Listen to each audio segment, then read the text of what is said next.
तुम्ही जर आपला अँड्रॉइड ॲप डाउनलोड केलं असेल तर ते नक्की करा. MPSC tricks bye Ajay Kumar असं गुगल प्ले स्टोअरवरून ते ॲप्लिकेशन तुम्ही डाउनलोड करू शकता किंवा त्या ॲप्लिकेशनची लिंक डिस्क्रिप्शन बॉक्समध्ये तुम्हाला पाहायला मिळेल, तिथून तुम्ही ते डाउनलोड करा. या ठिकाणी वेगवेगळे कोर्सेस खूप कमी किमतीमध्ये तुम्हाला त्या ठिकाणी उपलब्ध होतील.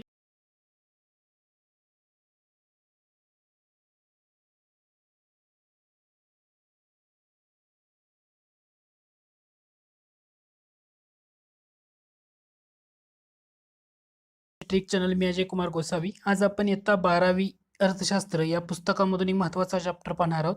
त्या चॅप्टरचं नाव आहे राष्ट्रीय उत्पन्न किंवा त्याला आपण नॅशनल इन्कम असं म्हणतो. जर याचा उपयोग तुम्हाला कशासाठी होईल ते अगोदर पाहूया. याचा उपयोग तुम्हाला सर्व पूर्व परीक्षा, मुख्य परीक्षेसाठी होईल. राज्यसेवेचा जो मुख्य परीक्षेचा अपडेटेड सिलेबस आहे त्याच्यामध्ये सुद्धा याच्याबद्दल बरंचसं मेन्शन झालेलं आहे. डिटेलमध्ये याच्यावर प्रश्न कसा येतो, आयोगाने आतापर्यंत कसा विचारलाय आणि तुम्हाला काय अभ्यास करावा लागेल ते सर्व माहिती तुम्हाला आजच्या लेसनमध्ये मिळणार आहे. दुसरं म्हणजे तुम्ही जर माझ्या चॅनलला सबस्क्राईब केलं असेल तर नक्की सबस्क्राईब करा.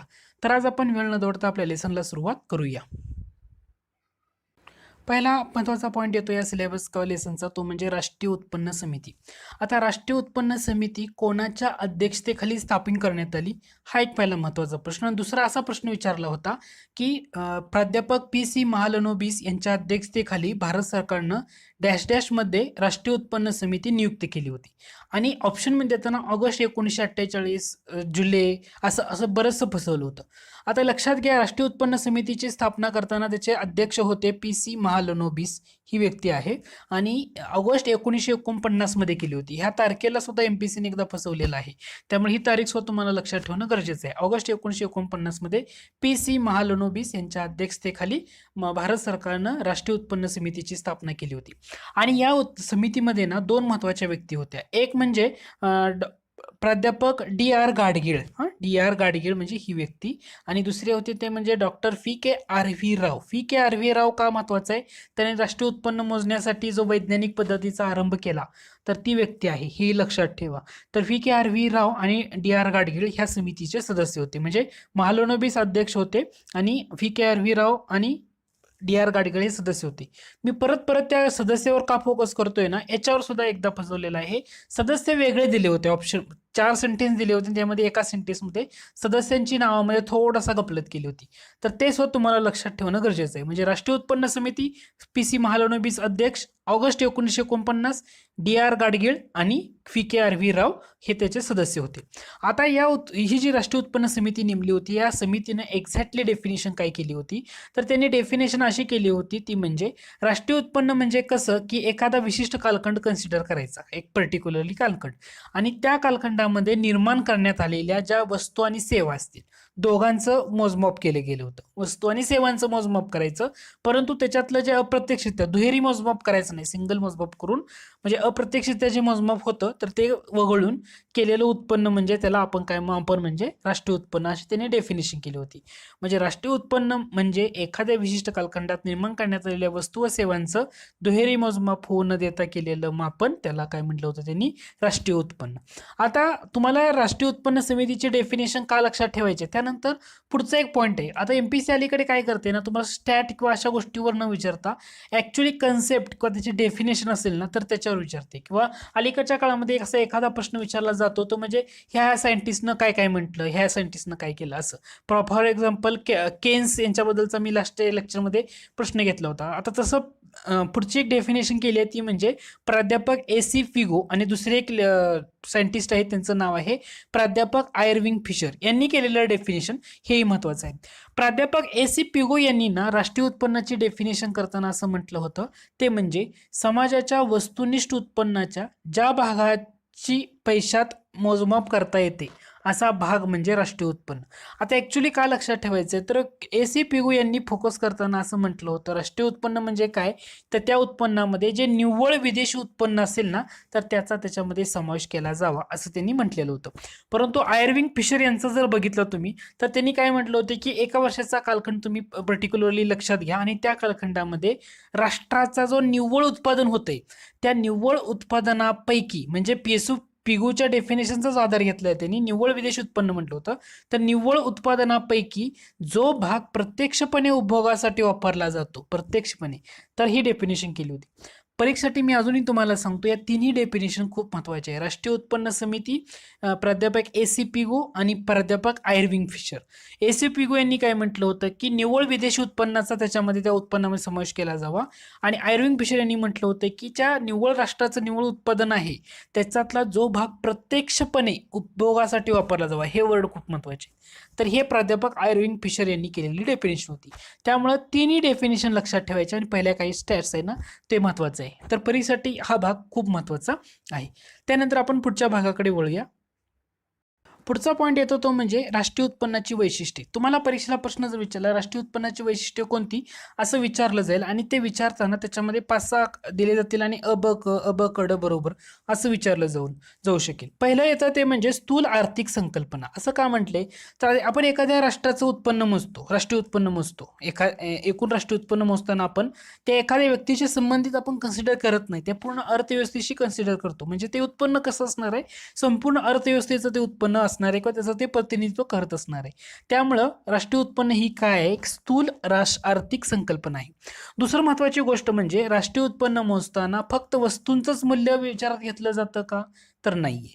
तर याच्यामध्ये वस्तू आणि सेवांचं मूल्य विचारात घेतलं जातं. परंतु ह्या वर्ड खूप महत्त्वाचा आहे. राष्ट्रीय उत्पन्नामध्ये परीक्षेला फसवलं जाऊ शकते या शब्दावरनं, कारण जी दुहेरी गणना होते वस्तू आणि उत्पन्न यांचं मोजमाप करताना, तर त्या दुहेरी गणना टाळण्यासाठी अंतिम वस्तू आणि अर्थव्यवस्थेमध्ये जे उत्पादित केल्या जाणाऱ्या सेवा असतील ना त्यांचंच मूल्य विचारात घेतलं जातं. तर हा एक महत्त्वाचा पॉईंट आहे. त्यामुळे राष्ट्रीय उत्पन्नाच्या वैशिष्ट्यामध्ये हे लक्षात ठेवायचं की राष्ट्रीय उत्पन्नामध्ये अंतिम वस्तू आणि सेवांचंच मूल्य कन्सिडर केलं जातं. म्हणजे समजा अर्धसिद्ध वस्तू असतील किंवा कच्च्या मालाच्या किमती असतील एखाद्या, तर त्याच्यामध्ये कन्सिडर केल्या जात नाहीत किंवा विचारात घेऊ नये असं म्हटलेलं आहे. त्यामुळे राष्ट्रीय उत्पन्नाच्या वैशिष्ट्यामधला हा पॉईंट खूप महत्त्वाचा आहे. आता तुम्ही म्हणाल की दुहेरी गणना टाळण्यासाठी अंतिम वस्तू, किंवा मी असंच मागापासून म्हणतोय म्हणजे काय, समजा तुम्हाला एखादा शर्ट आहे, त्या शर्टाचं जर तुम्हाला एखाद्याची किंमत निश्चित करायचं असेल तर त्याचा अगोदर शर्ट कशापासून तयार होतो, कापसापासून. परंतु कापसाच्या मूल्याचा त्यामध्ये विचार केला जातो का, नाही, कारण ते शर्टाच्या किमतीमध्ये ना आधीपासूनच किंवा ऑलरेडीच त्याच्यामध्ये समाविष्ट केलेलं असतं. त्यामुळे त्या कापसाच्या मूल्याचा आपण विचार करायचा का अर्थव्यवस्थेमध्ये, तर करायचा नाही असं त्यांना म्हणायचं आहे. म्हणजे ते कन्सिडर कशामध्ये केलेलं असतं, तर शर्टाच्या मूल्यामध्येच ते निश्चित करताना कन्सिडर केलेलं असतं. त्याच्यामुळे ती दुहेरी गणना टाळण्यासाठी अंतिम वस्तू व सेवांचंच मूल्य राष्ट्रीय उत्पन्न करताना विचारात घेतलं जातं. हा एक त्यातला महत्त्वाचा गोष्ट आहे, लक्षात ठेवा. त्यानंतर पुढचा पॉईंट येतो तो म्हणजे राष्ट्रीय उत्पन्नाच्या वैशिष्ट्यामध्ये ते म्हणजे निव्वळ समग्र मूल्य. असं का म्हटलेलं आहे, समजा राष्ट्रीय उत्पन्न आहे, त्या राष्ट्रीय उत्पन्नामध्ये उत्पादित ज्या वस्तू आणि सेवा यांच्या आपण काय करतो, निव्वळ मूल्यांचा समावेश करतो. परंतु एक लक्षात घ्या, तुम्ही एखादी गोष्ट वापरत असाल, समजा भांडवली वस्तू वापरत असाल, त्याची काही ना काहीतरी झीज होणारच आहे. तर ह्याच्यामध्ये ना ते जे झीज म्हणजे त्याला आपण अर्थशास्त्रातल्या भाषेमध्ये घसारा म्हणतो. म्हणजे त्याच्यातला जो घसारा निधी आहे ना, तर त्याचा समावेश केला जात नाही, हे लक्षात घ्या. म्हणजे त्यासाठी त्यांनी काय म्हटले, निव्वळ समग्र मूल्य हे राष्ट्रीय उत्पन्नाचं महत्त्वाचं वैशिष्ट्य आहे. राष्ट्रीय उत्पन्नामध्ये उत्पादित वस्तू आणि सेवांचं मूल्य विचारात घेताना त्याच्यामध्ये असणारा जो घसारा निधी आहे किंवा घसारा आहे याचा समावेश केला जात नाही. घसारा म्हणजे एखादी भांडवली वस्तू जर तुम्ही वापरत असेल तर त्याची होणारी झीज, त्याला आपण काय म्हणतो, घसारा म्हणतो. तर हा एक महत्त्वाचा पॉईंट आहे. पुढचं डेफिनेशनमध्ये किंवा राष्ट्रीय उत्पन्नाच्या वैशिष्ट्यामध्ये आणखी काय येतं, तर विदेशी निव्वळ उत्पन्न. म्हणजे कसं, तर राष्ट्रीय उत्पन्नामध्ये जर तुम्ही कन्सिडर केलं तर समजा परदेशामध्ये आपली भारतीय व्यक्ती आहे, तर ते परदेशातून मिळवणारं जे निव्वळ उत्पन्न आहे तर त्याचा सुद्धा त्याच्यामध्ये समावेश केला जातो. म्हणजे कसं, तर समजा त्याच्यामध्ये दोन गोष्टी आहेत, एक म्हणजे आयात मूल्य कन्सिडर केलं जातं, दुसरं असतं निर्यात मूल्य. आता परदेशातून मिळालेलं उत्पन्न आणि परदेशाला दिलेली देणी यांच्यातला फरक त्याच्यामध्ये विचारात घेतला जातो. म्हणजे परदेशातून भारताला एखादी गोष्ट मिळाली असेल, उत्पन्न मिळालं असेल, तर ते त्याच्यामध्ये कन्सिडर केलं जातं. परंतु परदेशाला एखादी गोष्ट आपण दिलेली देणी असेल तर ती त्याच्यामधून वजा करावी लागेल. म्हणजे परदेशातून मिळालेलं उत्पन्न त्याच्यामधून परदेशाला दिलेली देणी वजा करून तो सुद्धा फरक त्याच्यामध्ये विचारात घेतला जातो. त्यामुळं विदेशी निव्वळ उत्पन्न हे सुद्धा राष्ट्रीय उत्पन्नाचं एक महत्त्वाचं वैशिष्ट्य आहे.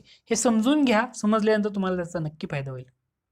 त्यानंतर राष्ट्रीय उत्पन्न कन्सिडर करताना एक आर्थिक वर्ष कन्सिडर केलं जातं. मग त्याचा एक संदर्भ कालावधी कन्सिडर करूनच ते उत्पादन केलं जातं. तर 1 एप्रिल ते 31 मध्ये. त्याच्यानंतर राष्ट्रीय उत्पन्न ही एक प्रवाही संकल्पना आहे की नाही, तर ती एक प्रवाही संकल्पना आहे, हे लक्षात घ्या. प्रवाही असं का म्हटलेलं आहे, कारण आपण एक कन्सिडर करताना एक आर्थिक वर्ष कन्सिडर करतो आणि त्या आर्थिक वर्षाच्या कन्सिडर केल्यानंतर समजा भारताचं आपण एक आर्थिक वर्ष कन्सिडर केलं, त्या आर्थिक वर्षामध्ये भारताची जी अर्थव्यवस्था आहे त्याच्यामध्ये होणाऱ्या ज्या उत्पादित वस्तू आहेत आणि सेवा यांचं ना आपण प्रवाह दर्शवतो, त्याचा प्रवाह, त्यामुळे त्याला आपण काय म्हणतो, एक प्रवाही संकल्पना आहे. राष्ट्रीय उत्पन्न ही काय प्रवाही संकल्पना आहे. आणि शेवटचं आहे राष्ट्रीय उत्पन्नाच्या वैशिष्ट्यामध्ये ते म्हणजे पैशात व्यक्त केलेलं मूल्य. म्हणजे आपण राष्ट्रीय उत्पन्न नेहमी हे कशामध्ये व्यक्त करतो, तर ते पैशामध्येच व्यक्त करतो. त्यानंतर पुढचा पॉईंट येतो तो म्हणजे राष्ट्रीय उत्पन्नाचा चक्रीय प्रवाह. असं का म्हटलंय, तर राष्ट्रीय उत्पन्नाचा चक्रीय प्रवाह ही एक संकल्पना जर राष्ट्रीय उत्पन्नात महत्वाची आहे.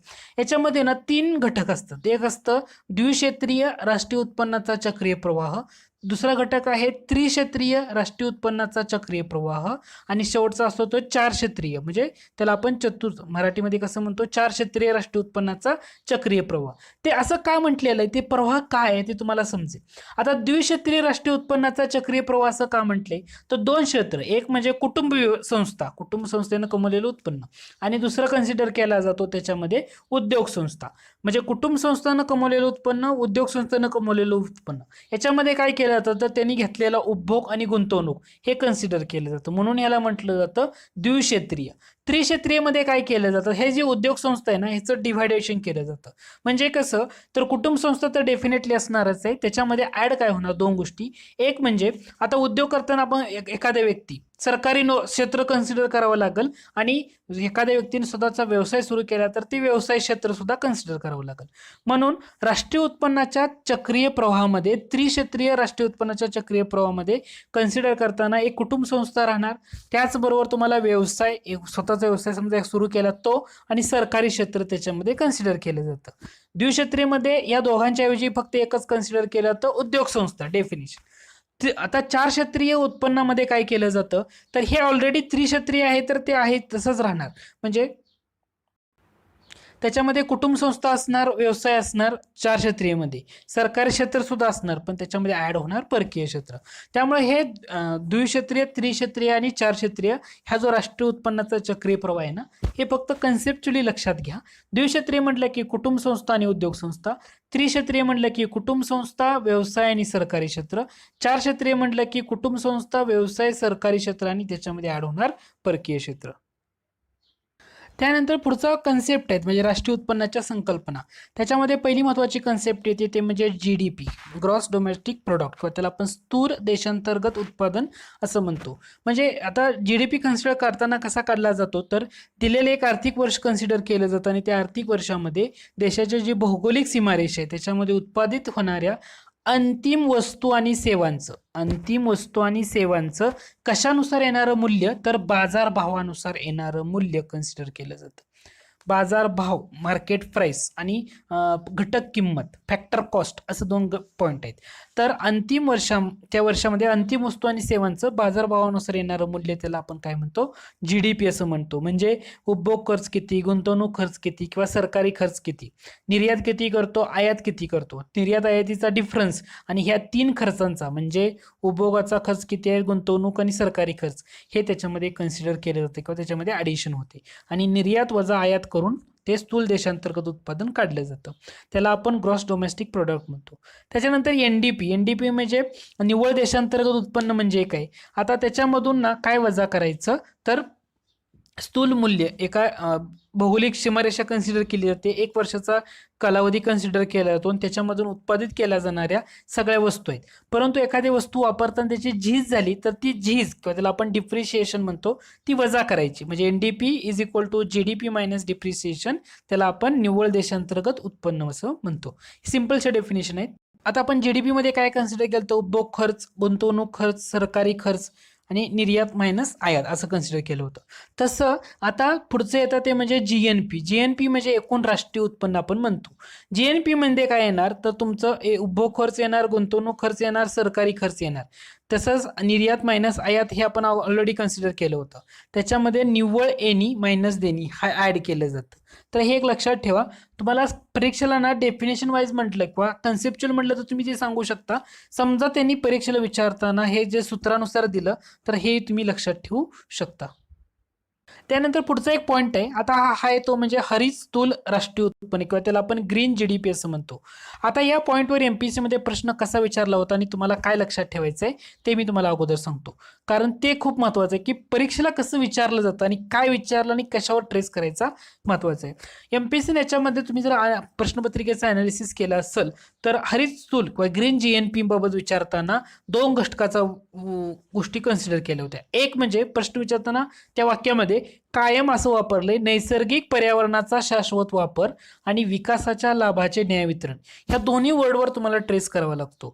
ग्रीन जीएनपी म्हणजे काय तर नैसर्गिक पर्यावरणाचा जो शाश्वत वापर होतोय का किंवा आणि आणि विकासाच्या लाभाचं न्याय वितरण होतंय का, हे दोन घटक कन्सिडर केलं जातं. म्हणजे कसं की आता ग्रीन जीएनपी करताना पर्यावरणाचं प्रदूषण होतंय किंवा नैसर्गिक जे स्रोत आहेत त्यांचं जे प्रमाण याच्या उत्पादनामुळे कमी होणार नाही याचा तुम्हाला अगोदर विचार करावा लागतो. हे दिलेल्या वाक्यामध्ये परीक्षेला विचारलेलं आहे, त्यामुळे हे लक्षात ठेवा.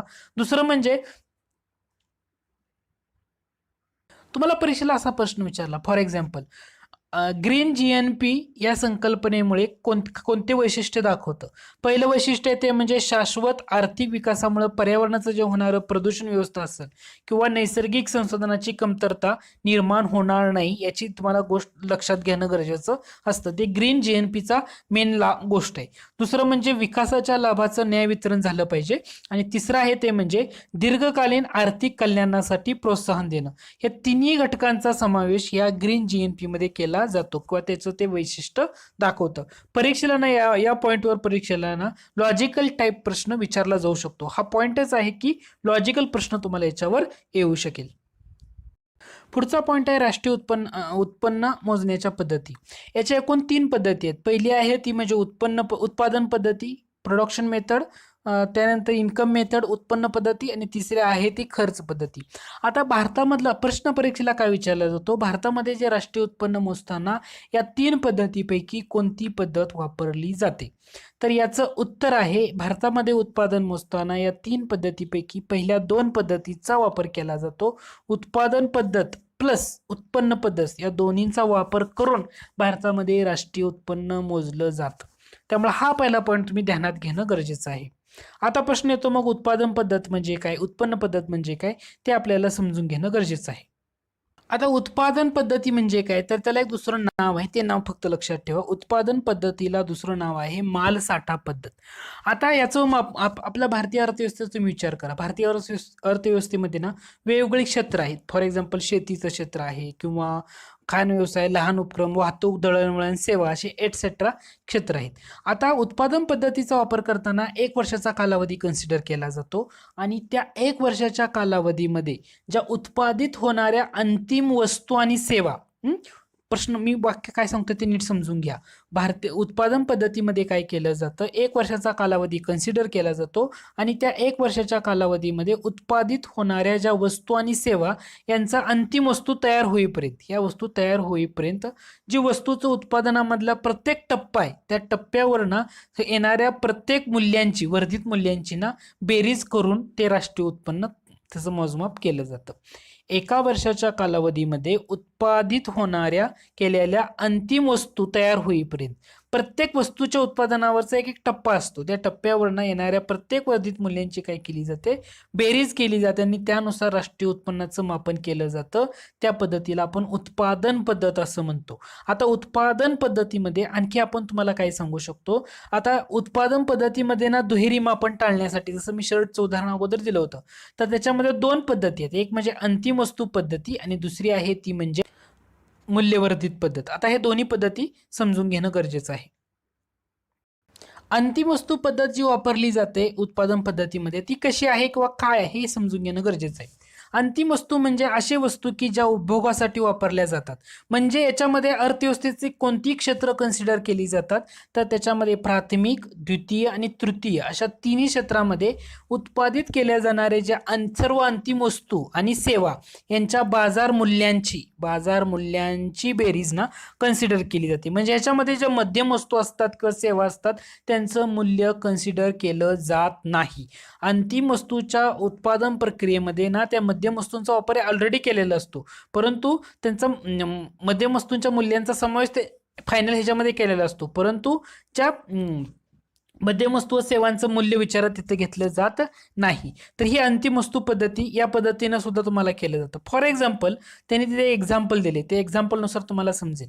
समजा ब्रेड तयार करताना गव्हापासून तयार केला जातो. म्हणजे आता ब्रेडच्या किमतीमध्ये गव्हाचं तसंच गव्हाचे पीठ तयार करण्याच्या किमतीचा समावेश केलेला असतो. म्हणजे असं प्रत्येक गोष्टीचं म्हणजे स्वतः अंतिम वस्तू तयार करताना काय असं केलं जाणार नाही ब्रेडची वेगळी किंमत किंवा ज्या इंटरमिडिएट वस्तू आहेत म्हणजे गव्हाचं पीठ, तर ते कन्सिडर ऑलरेडी त्या ब्रेडच्या किमतीमध्ये केलेलं असतं. म्हणजे याच्यामध्ये गव्हाचं पीठ हे काय आहेत, मध्यम वस्तू आहेत, यांचं मूल्य त्या ब्रेडच्या किमतीमध्येच ऑलरेडी कन्सिडर केलेलं असतं. तर हे लक्षात तुम्हाला घ्यायचं आहे. त्यानंतर वापरली जाते ती म्हणजे मूल्यवर्धित पद्धत. मूल्यवर्धित पद्धत म्हणजे काय, समजा वस्तूचं एक उत्पादन घेतलं, अंतिम वस्तूचं मूल्य, तर अंतिम वस्तू तयार होण्यापर्यंत प्रत्येक टप्पा जो असतो त्या टप्प्यामध्ये ना येणारे वर्धित मूल्यांची बेरीज करून सुद्धा राष्ट्रीय उत्पन्न काढलं जातं. म्हणजे कसं असतं, समजा मूल्यवर्धित उत्पादन पद्धत म्हणजे काय असते, तर प्रत्येक टप्प्यावर समाविष्ट होणारं समजा अंतिम उत्पादन आहे, त्या अंतिम उत्पादनामधून सिंपल सांगतो, कच्च्या मालाचं जे मूल्य आहे ना तर ते मायनस करायचं आणि त्याच्यानुसार उत्पादन काढलं जातं. त्याला मूल्यवर्धित उत्पादन पद्धत असं म्हणतात. पुढची पद्धत आहे ती म्हणजे उत्पन्न पद्धत.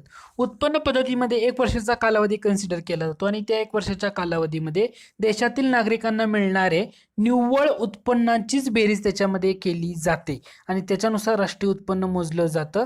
म्हणजे वस्तू व सेवांच्या उत्पादनासाठी जे सर्व घटक आहेत तर ते त्याच्यामध्ये कन्सिडर केले जातात असं म्हटलेलं आहे. मग राष्ट्रीय उत्पन्न करताना कोणत्या घटक व कोणत्या गोष्टी वगळल्या पाहिजेत हे लक्षात घ्या. त्याच्यामध्ये शिष्यवृत्ती, भेटी, देणग्या, दान, निवृत्तीवेतन, बेकारी भत्ता यासारख्या ज्या वस्तू आहेत म्हणजे हस्तांतरित उत्पन्न किंवा हस्तांतरित देणी आहेत ना, यांची रक्कम त्या एकूण उत्पादनामधून वगळावी लागते. त्याच्यासाठी उत्पन्न पद्धतीनं राष्ट्रीय उत्पन्नाचं मापन केलं जातं, हे लक्षात ठेवायचं. हा पॉईंट तेवढा तुम्हाला महत्त्वाचा आहे. उत्पन्न पद्धतीनं राष्ट्रीय उत्पन्न मापन करताना या गोष्टी वगळल्या जातात. दुसरं काय लक्षात घ्यायचंय की समजा उत्पन्न पद्धतीनं राष्ट्रीय उत्पादन मोजतोय, तर ते मोजताना तुम्हाला ना उत्पन्न मोजतोय तर त्याच्यामध्ये गृहिणींच्या सेवा असतील किंवा शिक्षकांनी स्वतःच्या पाल्याला शिकवलं अशा ज्या विनामूल्य सेवा आहेत त्या सुद्धा त्याच्यामध्ये मोजू नये किंवा घर गाडी यासारख्या जुन्या वस्तूंची खरेदी विक्री करून जे उत्पन्न मिळतं ते सुद्धा त्याच्यामध्ये मोजण्यात येऊ नये असं म्हटलेलं आहे. तर किंवा त्याच्यामध्ये रोख्यांच्या विक्रीपासून मिळणारं उत्पन्न असेल ते सुद्धा त्याचं उत्पन्न राष्ट्रीय उत्पन्नामध्ये मोजू नये असं म्हटलेलं आहे.